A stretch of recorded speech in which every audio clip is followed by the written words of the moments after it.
आपल्याबरोबर आमदार शहाजीबापू पाटील यांचे सख्खे पुतणे संग्रामसिंह पाटील जे आहेत ते आज शरद पवारांना भेटलेले आहेत। स्वतः संग्रामसिंह पाटील आपल्या बरोबर आहेत। आज तुमची पवार साहेबांसोबत भेट झाली, चर्चा झाली, काय नेमकं भेटीचं कारण होतं? तुम्ही शरद पवार गटामध्ये प्रवेश करा? आमचा शरद पवार गटात प्रवेश करण्याचा विचार होता, त्या संदर्भात आम्ही भेटलो पवार साहेबांना। पवार साहेबांनी पुढच्या आठवड्यातलं नियोजन दिलेलं आहे आम्हाला, त्यामुळे सांगोला तालुक्यातच आमचा प्रवेश होईल। आम्ही सगळे कार्यकर्ते मिळून सांगोल्यात प्रवेश करणार। म्हणजे स्वतः शरद पवार सांगोल्यामध्ये या कार्यक्रमाला उपस्थित असणार आहेत। पवार साहेब स्वतः उपस्थित राहणार आहेत, त्यावेळेस तिथं कार्यक्रम होईल। पवार साहेबांनी आज नेमकं काय सांगितलं? तुम्ही विद्यमान आमदारांचे खरं तर सख्खे पुतणे आहात, त्यांच्याशी आधीपासूनच संपर्क आहे, मात्र एकीकडे तुमचे चुलते शिवसेनेचे आमदार असताना सुद्धा तुम्ही शरद पवारांसोबत जाता, याचं नेमकं कारण? आमची फॅमिलीची पवार साहेबांबरोबर पहिल्यापासून नाळच होती जोडलेली। पहिल्या सुरुवातीचे इलेक्शन हे सगळे आम्ही पवार साहेबांच्या मार्गदर्शनाखालीच घेतलेले होते, त्यामुळे असं काही पवार साहेबांचा परिचय आज पहिल्यांदाच होतोय असं काही नाही।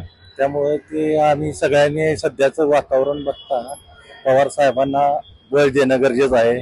रणजितसिंह निंबाळकरांचा पराभव करण्यासाठीच केवळ आम्ही इकडे जात आहे, लोकसभेचा पराभव करण्यासाठी। रणजितसिंह निंबाळकरांचा तुम्हाला पराभव करायचा माढा लोकसभेमधून रणजित निंबाळकरांचा पराभव करावा लागला। पवार साहेब असं म्हणतात की माढ्यामध्ये कदाचित महादेव जानकरांना जागा देण्याची माझी इच्छा आहे, महादेव जानकरांना उमेदवारी दिली तर त्यांचं काम करणार? कोणाचंही काम करणार आम्ही, साहेबांनी जो उमेदवार देईल त्याला लीड मिळवून देणार आणि रणजित सिंह निंबाळकरांचा कार्यक्रम उरकता येणार। तुमचे चुलते विद्यमान आमदार आहेत, ते सध्या शिवसेना शिंदे गटामध्ये आहेत। बापू उद्धव ठाकरेंकडे गेल्यामुळं त्या मतदारसंघामध्ये नाराजी आहे का?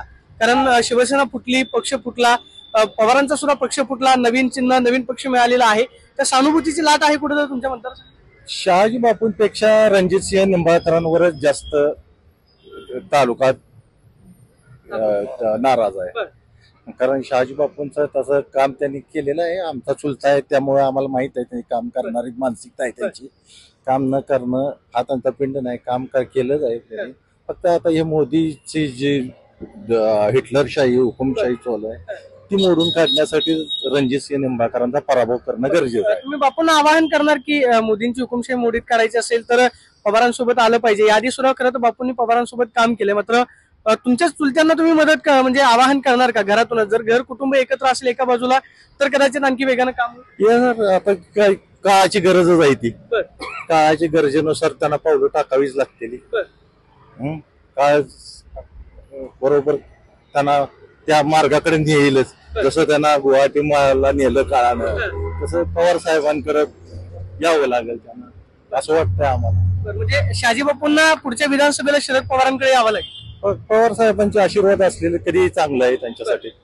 मतदारसंघात बऱ्यापैकी पवार प्रेमी लोक आहेत, त्यामुळे त्यांना त्याची गरज आहे। आमदार व्हायचं असेल तर या गोष्टी कराव्याच लागतील। म्हणजे तुम्ही सुद्धा आवाहन करताय की तुम्ही या पवारांकडे? हो, पवारांकडे यावं तुम्ही, त्या गोष्टीला माझं समर्थनच राहील।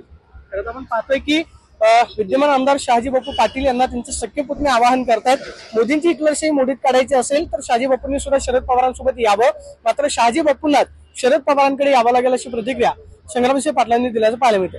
Camera person Abhijit Pisasoni, Pradeep Kapse, TV9 Marathi, Pune.